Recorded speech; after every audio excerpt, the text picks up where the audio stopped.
Hello mga kabibig! Welcome back sa ating bagong YouTube channel. Ito ang pinakamaingay na YouTuber sa balat ng YouTube.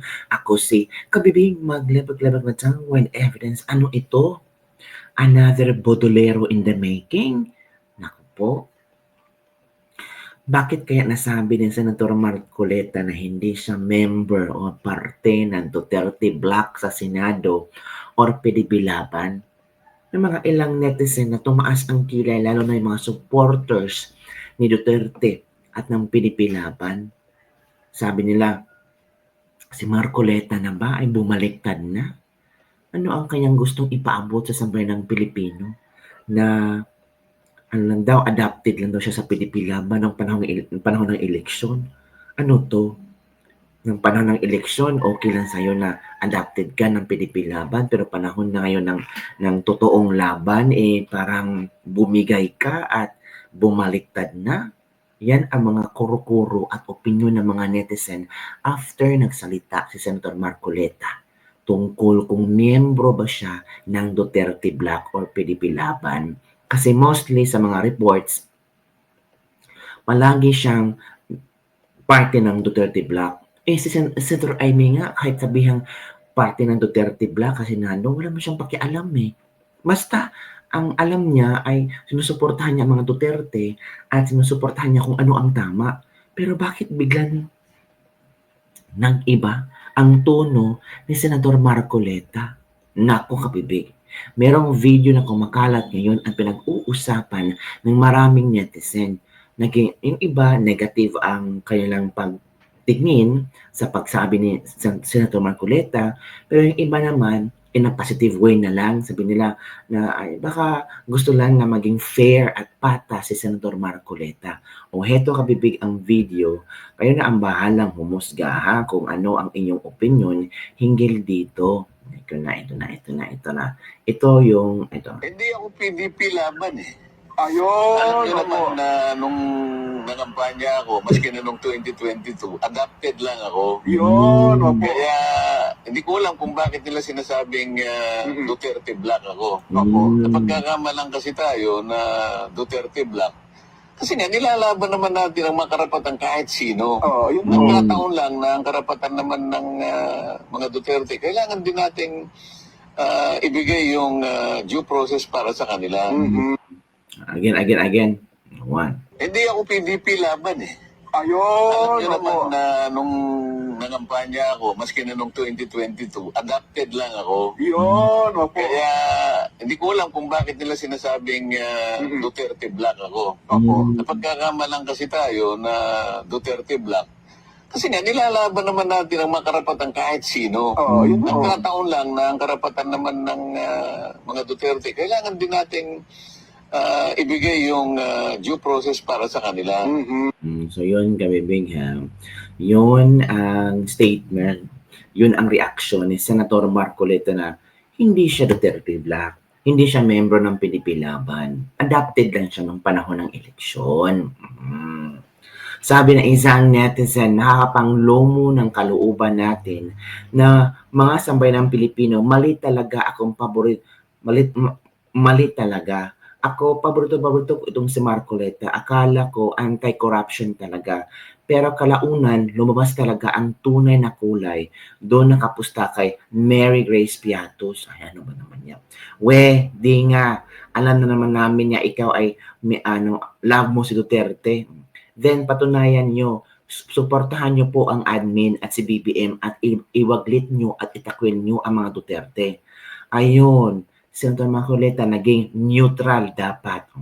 Very good, Senator Marcoleta. Iniwan mo ang mga Duterte at sinampal mo ang mga didilis.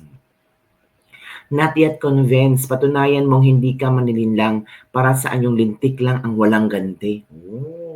Di nga. Sabi mo, walang West Philippine Sea. Pero may West Philippine Sea po, di ba? Ganun pala, simula na yung impeachment trial, bumoto ka sa trial, ganun lang yun. Ayan mga kabibig. Yun nga, parang yung iba nasasaktan sa sinabi ni Senator Marcoleta. Ito pa. What truly matters in Senator Marcoleta's stand? Senator Marcoleta recently made headlines about after publicly clarifying that he is not part of the Senator Senate Duterte Black, saying hindi ako pinipilaban, adopted lang ako. Hindi ko alam kung bakit sinasabing Duterte Black ako. While his statement seems to distance himself from partisan labels, it also underscores a more important truth that often gets lost in the noise of political branding. Being a senator means standing up for the people regardless of party affiliations. The issue is not whether Marcoleta sees himself as a Duterte or ally or not. The real issue here is where he stands when it matters most.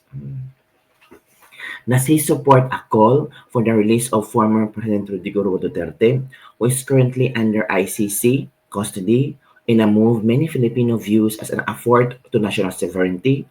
Does he oppose the highly politicized impeachment case against VP Sara Duterte, a case seen by many as vendetta cloaked in legalese?